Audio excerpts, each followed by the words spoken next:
Some opposing views in Washington, D.C. tonight. This is a live look at our nation's capital, where one of the first and most prominent Republican senators to break ranks with President Trump over his declaration of an emergency at the southern border with Mexico is explaining that a decision in a sit-down with Sinclair.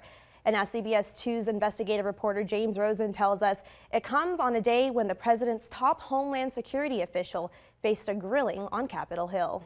Let me tell you, Madam Secretary, either you're lying to this committee or you don't know what's happening at the border. Democratic Congresswoman Nanette Barragan of California, the daughter of Mexican immigrants, angrily confronted Homeland Security Secretary Kirstjen Nielsen over the Trump administration's policies toward asylum seekers at the southern border.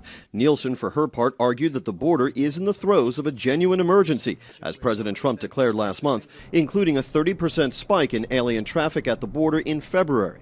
And at the current pace, we are on track to encounter close to 1 million illegal aliens at our southern border this year. Yet President Trump is facing Republican defections in the Congress, where the Senate is soon to vote on whether to overturn Mr. Trump's emergency declaration. Rand Paul of Kentucky is one of them, citing Congress's sole authority to appropriate funds for a border wall.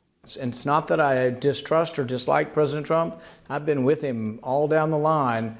But we can't allow any president to get too much power, because guess what? The next president might be Bernie Sanders.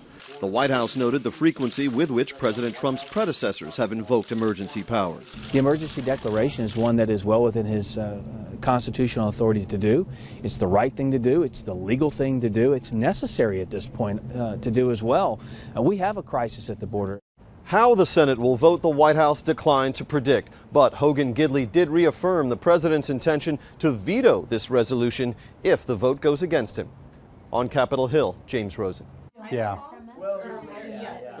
the day, should Congress support the president's declaration of a national emergency for border security? Head to idahonews.com to vote. Hover over the news tab in the top